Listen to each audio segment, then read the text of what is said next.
सखी सहेली। सखी सहेली सुनने वाले सभी श्रोताओं को छुटकी बहुरिया और बुआ का नमस्कार और बसंत पंचमी की ढेर सारी बधाई और शुभकामनाएं।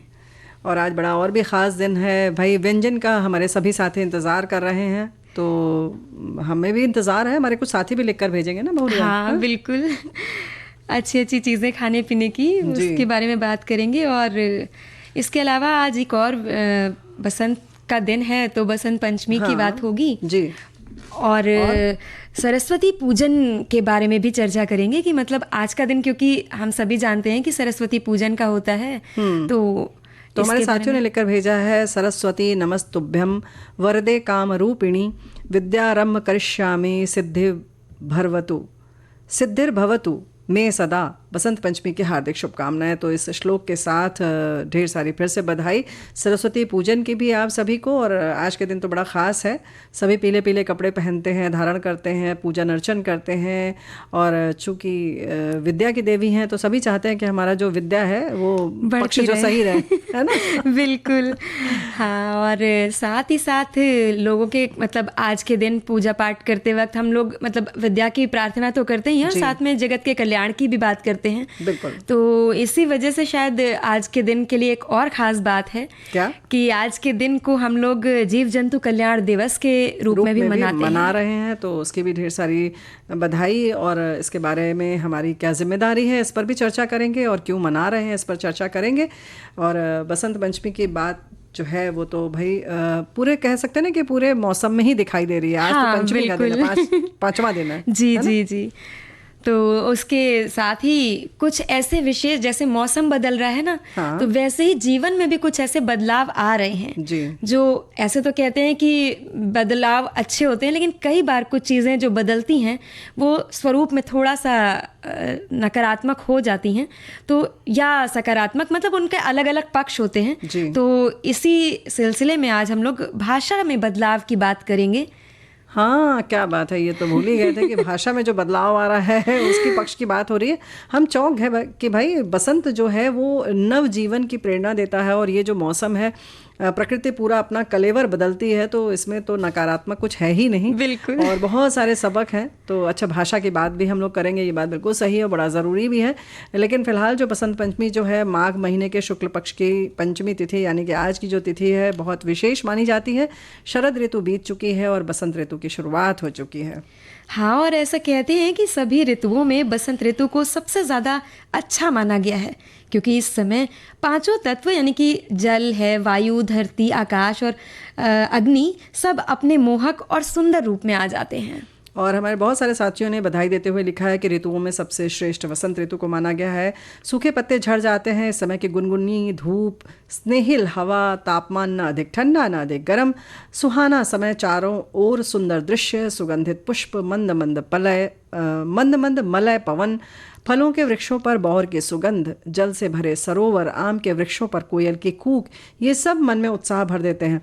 और भाई देखो, ऐसा है ना कि जो हम लोगों ने बचपन में भी किताबों में जो कविताएं पढ़ी हैं वो सब तो सबको याद आ ही जाती हैं। जैसे हमारे बहुत सारे साथियों ने ये पंक्तियां लिखी हैं, मन में हरियाली सी आई, है ना, और फूलों ने जब गंध उड़ाई, भागी ठंडी देर सवेर, फूलों ने जब गंध उड़ाई, भागी ठंडी देर सवेर, अब ऋतु बसंत है आई, कोयल गाती कुहू कुहू, भंवरे करते हैं गुंजार, रंग बिरंगी रंगों वाली तितलियों की मौज बहार, बाग में है चिड़ियों का शोर, नाच रहा जंगल में मोर, नाचे गाएं जितना पर दिल मांगे वंस मोर। तो भाई ये भी बात इन लोगों ने लिखी है। बहुत अच्छा सा लिखा है। और बिल्कुल ऐसा होता है ना, मौसम बदलता है तो ठंड से ठिठुरते जो पक्षी जहाँ उड़ने का बहाना ढूंढते हैं, तो वहीं किसान भी अपनी लहलहाती जौ और गेहूं की बालियां और सरसों के फूलों के खेत देख करके मतलब एकदम खुश हो जाते हैं, मन प्रसन्न हो जाता है। और हम लोग भी जब रास्ते में निकलते हैं तो जब खेत देखने को मिलते हैं और उसमें बिल्कुल फूलों की जब एकदम भरे रहते हैं खेत, तो जैसे लगता है सोने की चादर जैसी बिछा दी है। बिल्कुल, गेहूं की बालियां भी ऐसी लगती हैं, बिल्कुल सोने की आभा जो है वो बिल्कुल सामने दिखाई देती है। बहुत सुंदर लगता है। वैसे सोना जो है हमें लगता है कि कम कीमती होगा जितना कि बिल्कुल गेहूं कीमती है, तो भाई ये बहुत कीमती चीज़ें हैं जो किसान भाई हमारे मेहनत करते हैं, और जिस तरह से फसल आती है उस तरह से मन तो बिल्कुल खुश हो जाता है।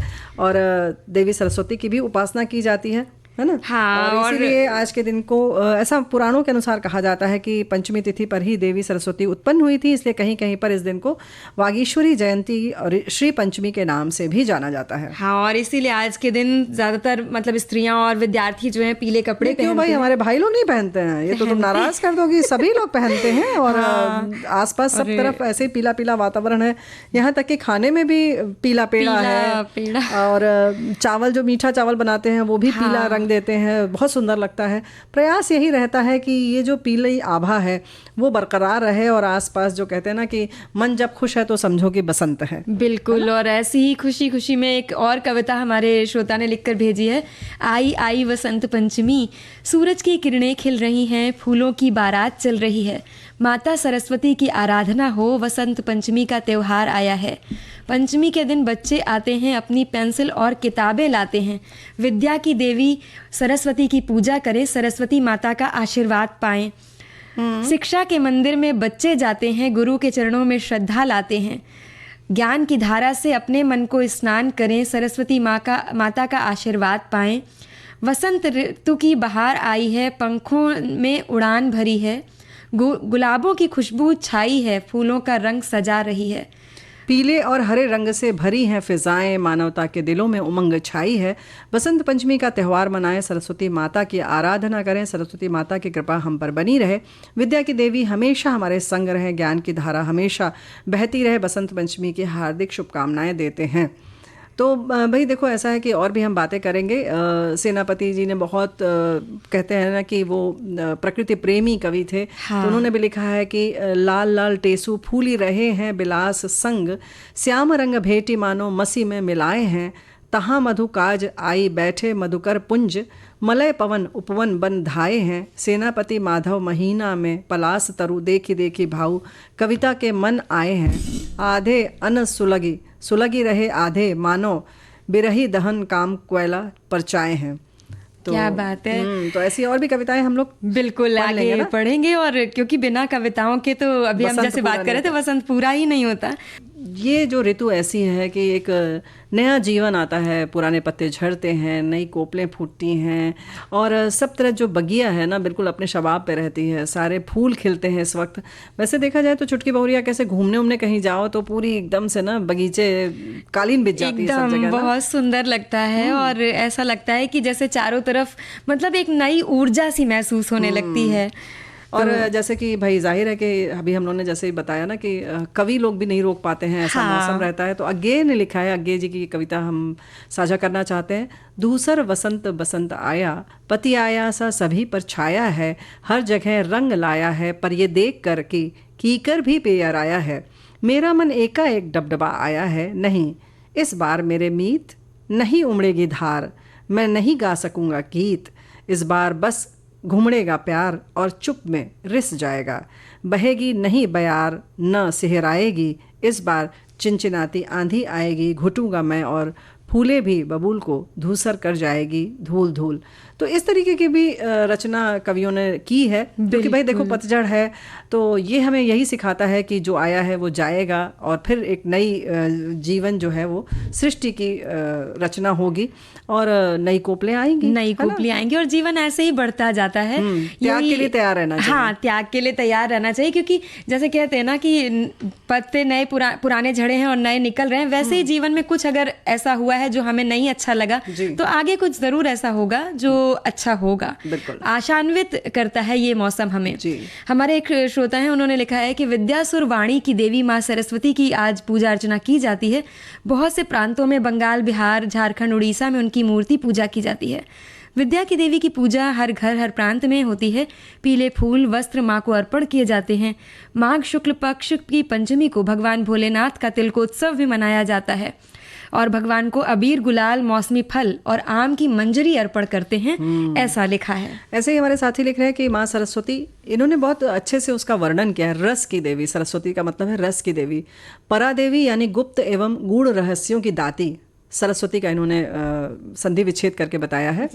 और आगे लिख रहे हैं कि वीणा पुस्तक धारिणी ज्ञान के लिए एकाग्र होने का संदेश देती कि अगर वीणा के तार को ढीला छोड़ोगे तो वीणा में सुर नहीं आएगा और अगर अधिक कसोगे तो टूट जाएगी। फिर आगे लिखते हैं कि श्वेत हंस सन्मीना हंस के ऊपर विराजमान, हंस में जल और दूध को अलग करने का विवेक होता है। तो कहते हैं ना नीर क्षीर विवेक ये होता है, तो उसी तरीके से आपको होना चाहिए। और विद्या में बुद्धि यच्छतु, विद्या बुद्धि यच्छतु, विद्या बुद्धि देने वाली माँ सरस्वती को कोटि कोटि प्रणाम। तो इन्होंने बड़े अच्छे से इसका वर्णन किया है और वाकई ये हम पहली बार सुन रहे हैं, है ना? हाँ, बहुत अच्छे से इन्होंने बताया है। और एक ये भी बात है कि आज के दिन लोग कहते हैं कि मतलब ये तिथि ऐसी मानी जाती है कि आज के दिन कि कुछ भी नया काम अगर शुरू करना हो तो लोग इस दिन विशेष रूप से मतलब बिना किसी उसके कर लेते हैं, शुरुआत कर लेते हैं। उसके क्या मतलब बिना शगुन मुहूर्त निकाले, हाँ, मुहूर्त शगुन के बिना जरूरत नहीं पड़ती है। इसको हम कुछ कहते हैं कि अनपुच्छा दिन, या बिना पूछे आप इसमें कुछ भी कर सकते हैं, जैसे कि नई दुकान खोलनी है या कुछ शुरू करना है, गृह प्रवेश करना है। और कहीं कहीं पर तो ऐसा भी है कि बच्चों की पढ़ाई लिखाई की शुरुआत आज से कराई जाती है, मतलब कि क्योंकि सरस्वती पूजन का दिन है तो एक प्रथा होती है पट्टी पूजन की, तो वो भी आज के दिन शुरू कराई जाती है। और हमारे साथी याद कर रहे हैं कि बचपन विद्यालय के वो दिन याद आ रहे हैं जब पुष्प लेकर जाते कई लड़कियां माँ सरस्वती जी का श्रृंगार करके आती, शिक्षक माँ सरस्वती जी वंदना और पूजा अर्चन करते थे। शायद कोई ऐसा श्रोता में से नहीं है जिसे वो दिन याद नहीं, सभी को वसंत पंचमी की यादें ताज़ा हो रही होंगी। बात बिल्कुल सही है। हाँ, ऐसे ही। और पूजा होती थी और वहाँ पर बेसन के लड्डू और हलवा चढ़ाया जाता था पीला, तो वो भी एक प्रसाद की भी एक अलग मतलब सुगंध होती थी और पीला होता था तो इंतजार रहता था। हाँ, बहुत खाने का। और चलिए एक इसी क्रम में हम नागार्जुन जी ने भी एक कविता लिखी है बसंत पर, तो उसको देखते हैं। वसंत की अगवानी दूर कहीं पर अमराई में कोयल बोली, परत लगी चढ़ने झींगुर की शहनाई पर, वृद्ध वनस्पतियों की ठूठी शाखाओं में पोर पोर टहनी टहनी का लगा दहकने, टूसे निकले मुकुलों के गुच्छे गदराए, अलसी के नीले पुष्पों पर नभ मुस्काया, मुखर हुई बांसुरी अंगुलियां लगी थिरकने, पिचके गालों तक पर है कुमकुम न्योछावर, टूट पड़े भौरे रसाल की मंजरियों पर, मुरक न जाए सहजन की ये तुनुक टहनियाँ, मधुमक्खी के झुंड भिड़े हैं डाल डाल में, जो गेहूं की हरी हरी वालों पर छाई, स्मित भास्वर कुसुमाकर की आशीष रंगीली। क्या बात है, कितना सुंदर वर्णन है। और हमारे साथी याद कर रही हैं कि विद्या सुरवारिणी की देवी माँ सरस्वती की आज पूजा अर्चना की जाती है। बहुत सारे प्रांतों में, बंगाल, बिहार, झारखंड, उड़ीसा में उनकी मूर्ति पूजा की जाती है। हर प्रांत में ही होती है। पीले फूल, वस्त्र, फल फूल माँ को अर्पण किए जाते हैं। माघ शुक्ल पक्ष पंचमी को भगवान भोलेनाथ का तिलकोत्सव मनाया जाता है, ये लिख रही हैं। लोग मंदिरों में जाते हैं और भगवान को अबीर, गुलाल, मौसमी फल, आम के मंजर अर्पण करते हैं, यानी मंजरी अर्पित करते हैं। हाँ। तो बड़ी अच्छी अच्छी बात आपने साझा की है, बहुत अच्छी बात है। ऐसे ही हमारे साथी लिख रहे हैं कि बसंत ऋतु उत्सव आनंद, उमंग, उल्लास और चेतना का द्योतक है, इसलिए इसे ऋतुराज भी कहा गया है। सृजन का आधार बताया गया है। ऋग्वेद की अनेक ऋचाओं में रचनाओं से लेकर वर्तमान साहित्यकारों ने भी अपनी सौंदर्य चेतना के प्रस्फुटन के लिए प्रकृति की ही शरण ली है। शस्य श्यामला धरती में सरसों का स्वर्णिम सौंदर्य, कोकिल की मधुर गुंजन से झूमती सघन अमराइयों में गुनगुनाते भौरों पर थिरकती सूर्य की रश्मियाँ, कामदेव की ऋतुराज बसंत का सजीव रूप कवियों की उदात्त कल्पना से मुखरित हो उठता है। तो ये बधाई देते हुए हमारे साथियों ने बहुत सारी बातें लिखी हैं। बिल्कुल, और बहुत सारी मतलब ऊर्जा का प्रतीक है ये ऋतु। और लेकिन फिर भी जब गीत सुनते हैं हम तो कहीं ना कहीं मन खो ही जाता है जी। ऐसे ही एक बहुत सुंदर सी कविता हमारी एक श्रोता ने लिखकर भेजी है कि बसंत ऋतु का हुआ आगमन, झूमे आम कुसुमित डाली, पीली सरसों लहर रही है, खेतों में है हरियाली, महक उठे हैं गांव गली सब, नई उमंगे हर मन में, हवा बसंती चले मस्त हो, थाप पड़े उसकी तन में। क्या बात है। ऐसे ही हमारे एक साथी ने बहुत लंबी चौड़ा ये संदेश भेजा है, काफ़ी ढेर सारी बातें की हैं इन्होंने। प्रारंभिक काल की बात की, भगवान विष्णु की आज्ञा से ब्रह्मा जी ने ओरस सृष्टि की रचना की, फिर सृजन से संतुष्ट नहीं थे, वो सारी चीज़ें लिखी हैं। फिर इन्होंने सारी बातें लिखी हैं कि कैसे सरस्वती जी का वाहन सफ़ेद हंस है, यही कारण है कि देवी सरस्वती को हंस वाहिनी भी कहा जाता है। वीणा का मधुर नाद किया तो संसार के समस्त जीव जंतुओं को वाणी प्राप्त हो गई, इसीलिए उनको वाक्वादिनी भी कहा जाता है। फिर आगे इन्होंने और भी बहुत सारी चीज़ें लिखी है, मत्स्य पुराण की भी बात की है। और अंत में इन्होंने एक जो श्लोक लिखा है वो हम पढ़ देते हैं। सरस्वती महाभागे सरस्वती महाभागे विद्ये कमललोचने विद्यारूपे विशालक्षी विद्या देहि नमोस्तुते। तो नमन करते हैं सरस्वती माँ को। और एक बार फिर से सभी को वसंत पंचमी की शुभकामनाएं जी। और हमारे साथी भी लिखते हैं कि भाई चहकती पंछियों के साथ हरी घास और फसलें ये सब दिखाई देती हैं, और उसी से इन्होंने जोड़कर लिखा है कि इसके पीछे ये विचार है। इन्होंने ये लिखा है कि शायद ये मौसम जानवरों के लिए भी सबसे अच्छा है, इसलिए भारतीय जीव जंतु कल्याण बोर्ड ने हर साल वसंत पंचमी के दिन जीव जंतु कल्याण दिवस मनाने का फैसला किया। इसके पीछे ये विचार है कि देश में जानवरों की भावनाओं के बारे में जागरूकता का स्तर बढ़ाया जाए और पशु कल्याण मानकों को अपनाया जाए, सुनिश्चित किया जाए। इस समय एनिमल फार्मिंग औद्योगिक स्तर पर हो रही है, इसलिए डेयरियों और पोल्ट्री फार्मों में हमेशा पशु कल्याण से समझौते की संभावना बनी रहती है। इसके अलावा भी जानवरों के खिलाफ क्रूरता के मामले बड़ी संख्या में सामने आते हैं। तो बात बिल्कुल सही है, इसीलिए ये भारतीय जंतु कल्याण बोर्ड जो है ये दिवस मनाता है, या यूं कहे कि हम सब भी मनाते हैं और हमें मनाना भी चाहिए, है ना। हाँ, और एक तरीके से ये जैसे अभी बोला, इन्होंने भी बताया कि ये जागरूकता अभियान जैसा है जिससे आम जनता में इस बात को लेकर के जानकारी बढ़े, और साथ ही साथ इसका उद्देश्य जो प्रमुख रूप से है कि लोगों में जो कहीं ना कहीं संवेदनाएं धूमिल हो रही हैं वो संवेदनाओं को वापस से जगाया जा सके और जीव जंतु जो है हमारे लिए कितने ज़रूरी हैं इस बात के महत्व को समझा जाए। हमारे साथी ये भी लिख रहे हैं कि दिवस मनाने का उद्देश्य मकसद बहुत ही साफ है कि दुनिया भर में जिस भी वजह से वन्य जीव और वनस्पतियां लुप्त हो रही हैं उन्हें बचाने के तरीकों पर काम करना है। पृथ्वी की जैव विविधता को बनाए रखने के लिए वनस्पतियां और जीव जंतु बहुत ज़रूरी हैं, लेकिन पर्यावरण के असंतुलन और तरह तरह के एक्सपेरिमेंट्स के कुछ सारे जीव और वनस्पतियों का अस्तित्व बचाए रखना है। तो ये बात बिल्कुल सही है कि ये एक जन जागरूकता अभियान है, इसको इसी तरह से लेना चाहिए, है ना। क्योंकि अक्सर क्या होता है कि एक तो ये भी है कि हम हों और जो लोग खुद पाल रहे हैं जीव जंतुओं को, कभी कभी वो भी कम संवेदनशील हो जाते हैं और उन्हें यूं ही छोड़ देते हैं। अगर वो उनके लायक नहीं रह जाते या उनके उपयोग के लायक नहीं रह जाते तो वो उन्हें ऐसे ही छोड़ देते हैं कि अब इन्हें कौन खिलाए, कौन इनकी देखभाल करे।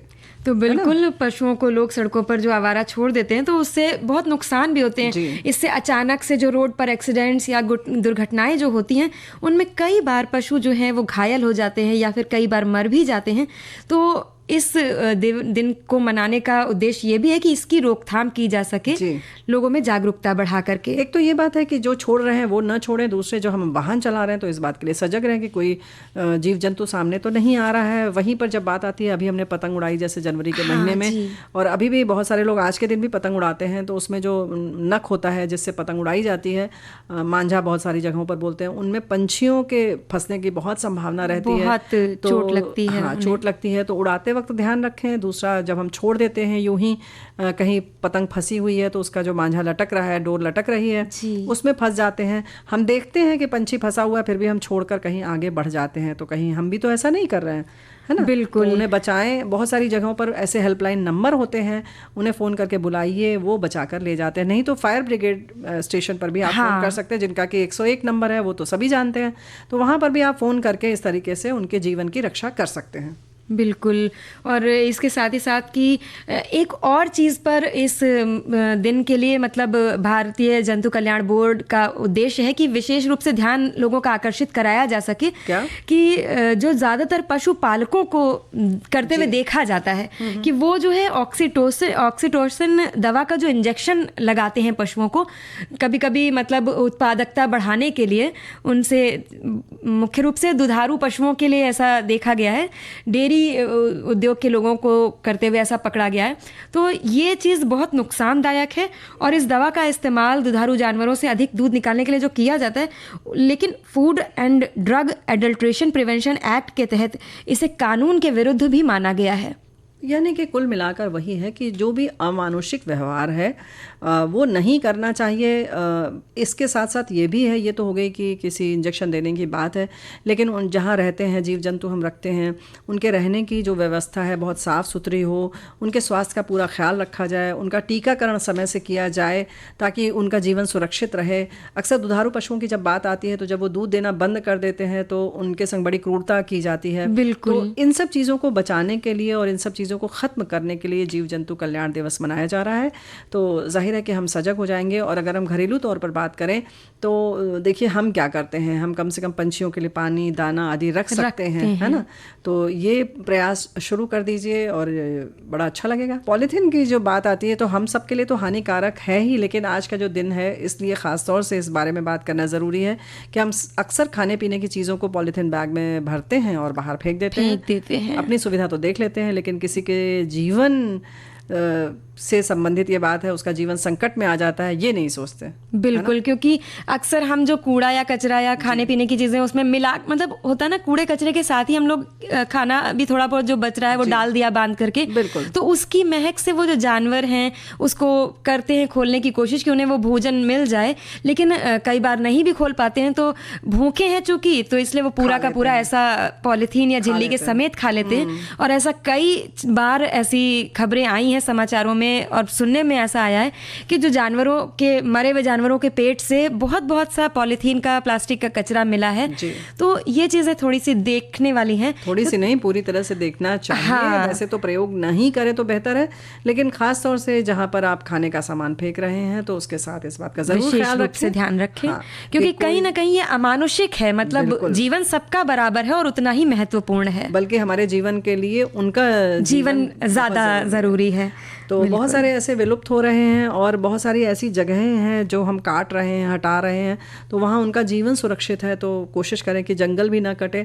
तो भाई देखो, ऐसा है कि वैसे देखा जाए तो जब आप जैसे गऊ को या कुत्ते को, किसी को भी अगर रोटी आदि देते हैं तो उसी समय आपके आके दरवाजे पर वो खड़े हो जाते हैं। बिल्कुल। और समय की पाबंदी तो कोई इनसे सीखे, है कि नहीं। पंछियों से भी हम बहुत सारी चीज़ें सीख सकते हैं। हमारे साथी लिख रहे हैं कि जीव जंतु कल्याण दिवस की बात है तो हमारे दोरा जी घर के पार्किंग में एक छोटा सा चबूतरा हमने बनाया है, जिसमें गौरैया के अलावा कई अलग अलग प्रजाति के पक्षी दाना पानी चुगने दिन भर आते रहते हैं। अगर दाना पानी खत्म हो जाए तब हमारा ध्यान आकर्षित करने के लिए चहचहाना शुरू कर देते हैं।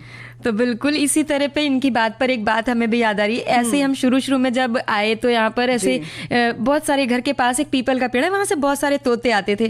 तो एक दिन थोड़े से अंगूर बच गए थे और हमने पूजा में लाए थे धान की बाली, वो उसका भी इस्तेमाल नहीं करना था, तो वो एक ऐसे डोरी पे लटका दी और अंगूर की डंगाल ऐसे लटका दी। और थोड़ी देर बाद हमने देखा कि मतलब एकदम झुंड सा आ गया, अंगूर के गुच्छे पर तोते और धान की बालियों पे गौरैया। तो वो देखकर इतना सुंदर लगा और उसके बाद से फिर हम करने लगे, ऐसे अक्सर रख देते हैं और पक्षियों का आना जाना बना रहता है। जी हाँ, बिल्कुल रखना पड़ता है और वो बाकायदा इंतजार करते हैं और बाकायदा हमें बताते हैं कि भाई रख दो, अब विलम्ब हो रहा है। हाँ, तो कभी कभी ऐसा भी होता है कि आ करके शोर मचाना शुरू कर देते हैं। बिल्कुल शोर मचाते हैं। तो शोर मचाते हैं इस बात के लिए क्योंकि भाई उनका भी पेट है, उनका भी जीवन है, उनको भी अपना जीवन सुरक्षित रखना है। तो जीवन सुरक्षित रखने की बात जब आती है तो दुधारू पशुओं के बारे में हम बहुत वो हो जाते हैं, कभी कभी बहुत निर्दयी हो जाते हैं। खासतौर से जो गौशालाएं हैं या जहाँ पर भी गाय भैंस पाली जाती हैं, तो हम बार बार उनका जिक्र इसलिए कर रहे हैं कि इसके लिए हम लोग क्या कर सकते हैं। जीव जंतु कल्याण बोर्ड जो है उसने एक प्रयास ये किया है शुरुआत, मतलब उनका ये है कि जानकारी भी दे और इसको थोड़ा सा लोगों को जागरूक भी करें कि गौशालाओं को स्वावलंबी बनाया जाए।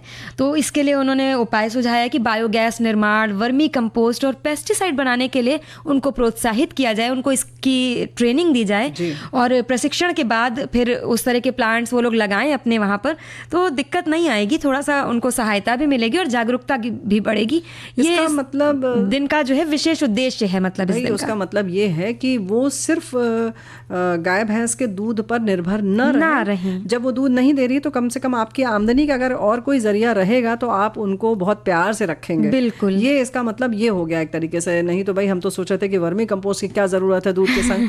तो भाई ये तरीका बहुत सही है कि व्यवहारिक सी बात है कि जो पाल रहा है जानवर को, अगर वो उनके लिए भारी हो रहा है तो उन्हें भारी लगेगा ही लगेगा, फिर तो वो बेकार ही लगता है।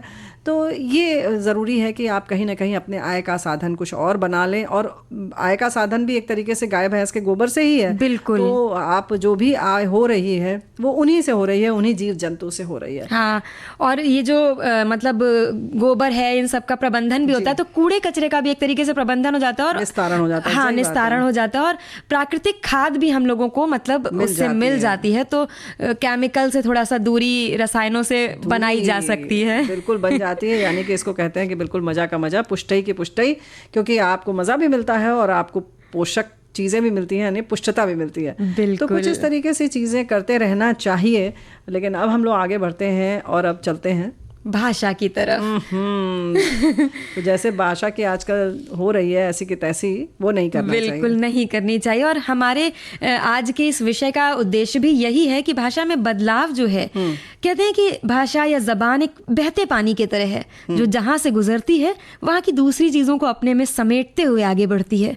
वो पुरानी कहावत भी है कि कोस कोस पर पानी बदले 3 कोस पे बानी, यानी कि कुछ दूर चलने के बाद जैसे पानी के स्वाद में थोड़ा सा बदलाव आ जाता है, और उसी तरह से थोड़ा सा आगे अलग क्षेत्र में निकलने पर भाषा भी अपने रंग बदलती है। बिल्कुल बदलती है। और हमारा देश तो इस मामले में क्या कहना, बहुत ज़बरदस्त है। बहुत थोड़ी थोड़ी दूर पे थोड़े थोड़े से बदलाव से पता चल जाता है कि ये इस क्षेत्र की भाषा है। हाँ। और ख़ास तरीके की है और बहुत कम दूरी पर ही ये बदल जाती है।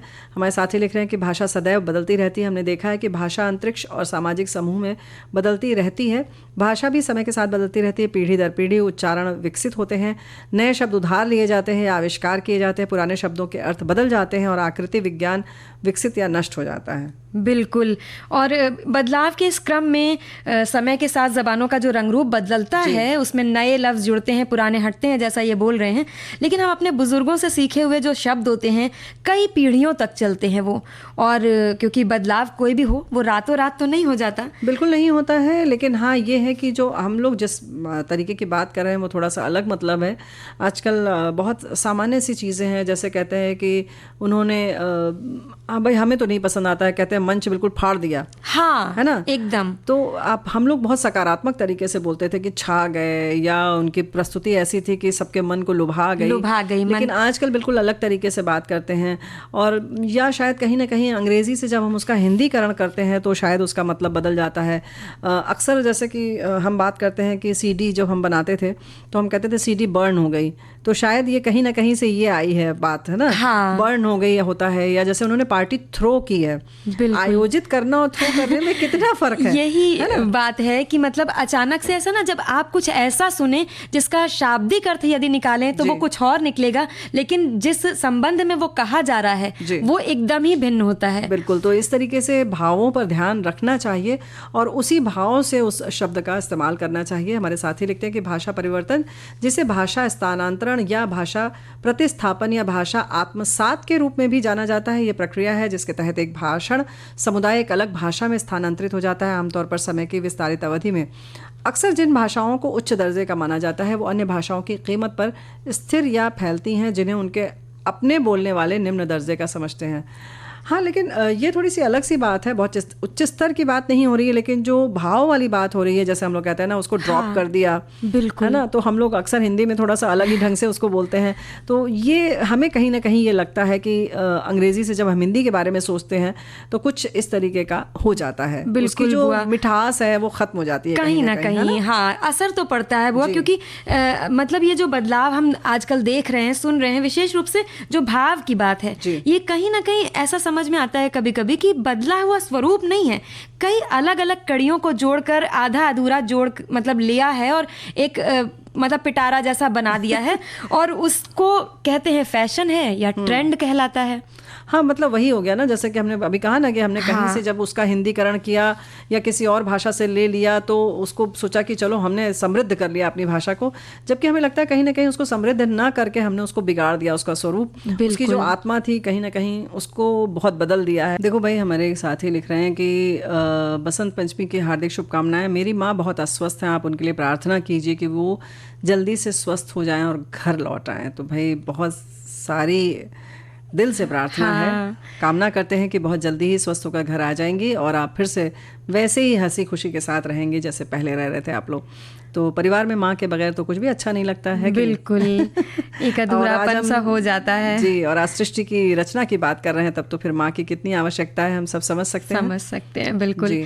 तो बात हो रही थी भाषा में बदलाव की, तो हम बुआ ये बात कर रहे हैं कि जो खिचड़ी बना देते हैं, मतलब कहने का है कहीं का सिर कहीं की टांग जोड़ करके एक अलग तरीके का फैशन के नाम पर जो प्रचार प्रसार चल रहा है भाषा को लेकर के, तो कहीं ना कहीं उसकी आत्मीयता, उसकी जो सौहार्द है भाषा के बीच का, वो कहीं ना कहीं प्रभावित होता है। तो भाई इसके लिए अक्सर क्या होता है कि एक तो जो हमने बताया कारण हमें लगता है कहीं ना कहीं वो है, दूसरा उसके बाद जब टाइप हम करते हैं अपने हाथ से संदेश जब लिखने के लिए, तो उसमें जो जल्दबाजी करते हैं उसमें हम सोचते हैं कि कैसे उसको छोटे से छोटा कर दिया जाए, ग्रेट की जगह जी और 8 लिख दिया जाए, और 8 ना 8 लिख देते हैं, GR और 8 लिख देते हैं, GR और 8 लिख देते हैं। कुछ दिन में तो हमें लगता है G और 8 लिख देंगे, हो जाएगा, R भी लिखने की जरूरत नहीं है, हम समझ ही जाएंगे, है ना। और कुछ ऐसा ही शायद इसलिए है, ये तो तुम लोग ज्यादा अच्छा समझोगे, हम लोग तो पूरा का पूरा लिखते हैं।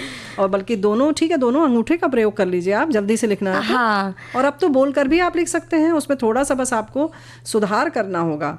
और तो इस तरह में कई बार ऐसा होता है कि संदेश समझ में ही नहीं आता है। मतलब आजकल अलग अलग तरीके के शब्द चल रहे हैं, कहीं कुछ ज़्यादा पसंद आ गया हंसी का, तो जैसे अभी बात हो रही है कि GR 8 लिख देते हैं, तो उसी तरह LOL लिख देते हैं। अब आप समझते रहिए इसका क्या अर्थ है, अगर आप इसको कहेंगे। तुम लोगों को पता है इसका मतलब? हाँ, अब जब ढूंढा है तो पता चला है कि लॉट्स ऑफ लव और लॉट्स ऑफ लाफ जगह अपने हिसाब से आप रख लीजिए। मतलब जहां आपको जैसी स्थिति हो, ये शब्द दोनों जगह इस्तेमाल कर लेते हैं लोग। तो अभी जैसे हमारे साथी ने और भी लिखा है, ओए और अबे जैसे भद्दे शब्दों का भी प्रयोग होता है, खुलकर होने लगा है, पहले भी होता था, लेकिन मतलब लोग इसको खराब ही मानते थे पहले भी, लेकिन अब इतना खुल्लम खुल्ला होने लगा है कि इसको बुरा नहीं मानते। अब जैसे LOL, जैसे लॉट्स ऑफ लाफ भी जो है, उसमें कभी कभी बहुत इसको मजाक के तौर पे भी प्रयोग में लाया जाता है कि जब हंसी नहीं आती तो LOL लिख देते हैं, हमें ऐसा लगता है। और लेकिन हम लोगों के उसको भी बहुत अच्छे ढंग से कहा जाता था, है ना। बिल्कुल, तो मतलब उसका भी मजा आता था। लेकिन अभी ये जो होता है तो ये बिल्कुल ऐसे लगता है कि हम किंग कर्तव्य विमूढ़ हो जाते हैं कि अब इसके आगे क्या कहा जाए, है। और हमारे वैसे साथी इसी बारे में भारतेंदु बाबू की 2 पंक्तियां लिख रही हैं कि निज भाषा उन्नति है, सब उन्नति को मूल, बिनु निज भाषा ज्ञान के मिटत न हिय को शूल। तो ये बात तो सही है कि अपनी भाषा का ज्ञान होना चाहिए, और इसीलिए हम बात कर रहे हैं कि जो उसकी मिठास है उसमें और अच्छे अच्छे नए नए शब्दों का प्रयोग हम करें, और कोशिश करें कि एक सुंदर सी संरचना करें। एक वाक्य विन्यास भी जब होता है ना, तो अगर उसका हम प्रयास करेंगे तो जाहिर है कि उसमें सफल जरूर हो जाएंगे। और ये जो आज हम लोग बात करना चाह रहे हैं कि ये खिचड़ी वाली जो भाषा है उसको छोड़ दें। बिल्कुल, मतलब किसी भी, आप हिंदी बोले, अंग्रेजी बोले, कोई और अन्य भाषा बोले, प्रादेशिक भाषा बोले, हर भाषा की अपनी एक खूबसूरती है, अपना एक महत्व है और अपनी एक मर्यादा है। तो हम यही चाहते हैं कि मतलब उसको इधर का उधर करके, शब्दों को आधा करके, कम से कम उन शब्दों का मान कम ना करें। जैसे सिस, ब्रो, हाँ, ये चीज बहुत ही, मतलब कहने का नाम है, हर चीज में फैशन जोड़ दिया और ट्रेंड जोड़ दिया, तो आप उसके, और हम लोग फिर जो पूरा बोल रहे हैं, या जो भी लोग पूरा बोल रहे हैं शब्द या वाक्य, वो फिर उनको कहा जाता है आप आउटडेटेड हैं। लेकिन छुटकी बहुरिया, एक बात तो है कि वैसे हमारी साथी की 2 पंक्ति हम कहने के बाद बताते हैं। बोलचाल की भाषा में बसंती हवा को बौराई हवा बोला जाता है, लेकिन ये बौराई हवा भी कितनी प्यारी है, ये पूरे बसंत के मौसम के भाव को प्रकट कर रही है। लेकिन ये जो फैशन वाली जो बात है, हम आप ही बनाते हैं, समाज हो या फैशन हो। जैसे अभी हम लोगों ने बात की कि हे ब्रो, हे सिस, बहन और भाई को इस तरह से बोल दिया, मम्मी डैडी का भी बड़ा छोटा छोटा होने लगा है सब कुछ। तो ये जो तुम अभी कह रही हो कि हम कह देते हैं ये फैशन है, ये चलन है, तो चलन हम आप ही बनाते हैं, हमारे आप से समाज है, समाज से हम नहीं हैं। तो हम जब मिलकर समाज बना रहे हैं, तो अगर हम वैसा ही बनाएंगे तो कोई दिक्कत नहीं है। अगर आपको कोई आउटडेटेड कहता है तो उसमें शर्मिंदगी महसूस ना करें, और जो मतलब मर्यादा है या जो मान है, जो आत्मीयता है भाषा की, उसको लेकर चलते रहें। और एक बात और है कि बच्चों का ठीक है, एक होता है कि एक समय आता है कि वो चाहते हैं कि बहुत सारे परिवर्तन हो, लेकिन हम जो लोग घर में बड़े हैं उनकी भी जिम्मेदारी बनती है कि इस चीज़ को संभाल कर चलें। तो हम लोग अगर अभी खाना बनाए, रसोई घर की तरफ ले चले, हाँ, नहीं तो अगर नहीं चलेंगे तो फिर समय चला जाएगा। अच्छा, ठीक है भाई। तो आज व्यंजन में बात करते हैं बथुए की पूड़ी। ऐसे तो सभी के घर में बनती है बथुए की पूड़ी, लेकिन आज हम थोड़ा सा उसमें कुछ जोड़ते हैं जिससे स्वाद थोड़ा अलग हो जाएगा। तो सामग्री के लिए आपको लेना है बथुआ 250 ग्राम, तेल लेना है 1 छोटा चम्मच, लहसुन की कली 5 से 6 आप ले सकते हैं, अदरक ले लीजिए 1 इंच टुकड़े, हरी मिर्च 2 से 3 और नमक स्वाद के अनुसार। इसके साथ ही साथ आपको थोड़ा सा इसका पेस्ट जैसा बनाना है, तो उसकी सामग्री आप ले लीजिए। बेसन आधा कप लेना है, सूजी या रवा आधा 1/4 कप लेना है, हल्दी पाउडर आधा छोटा चम्मच, लाल मिर्च पाउडर आधा छोटा चम्मच, धनिया आधा छोटा चम्मच, गरम मसाला चौथाई छोटा चम्मच और सफ़ेद तिल 1 छोटा चम्मच। साथ में इसमें ले लीजिए 2 कप गेहूं का आटा और तलने के लिए तेल। तो विधि बता दें बुआ? हाँ हाँ बिल्कुल। अब इसमें बथुए के जो मोटे डंठल हैं उन्हें हटाकर उन्हें खूब अच्छे से साफ करके धोकर एक तरफ रख लीजिए। कढ़ाई को गैस पर चढ़ा करके जब वो गर्म हो जाए तो उसमें 1 चम्मच तेल डाल करके गर्म करिए। फिर उसमें अच्छे से लहसुन, अदरक, हरी मिर्च डालकर भून लीजिए। अब इसमें बथुआ और नमक डाल करके 2 से 3 मिनट पका लीजिए। पकाने के बाद इसे कढ़ाई से निकाल कर अलग किसी तश्तरी में या रख दीजिए और ठंडा कर लीजिए। और इसके बाद फिर मिक्सी में बारीक पीस लीजिए इसको और ये पेस्ट तैयार हो जाएगा। इसके बाद इसमें गेहूं का आटा छोड़कर बाकी सारी सामग्री जो है अच्छे से मिला दीजिए और 5 मिनट के लिए रख दीजिए। फिर थोड़ा थोड़ा देर में जब 5 मिनट हो जाए ये मिश्रण लेकर इसमें गेहूं का आटा थोड़ा थोड़ा करते हुए मिलाते जाइए और एक गूथे हुए आटे की तरह बना लेना है, जैसे रोटी बनती है वैसा आटा तैयार कर लीजिए। तो फिर उसके बाद इसकी छोटी छोटी पूड़ियाँ तल करके बेल के तल लीजिए और उसके बाद ये सही है।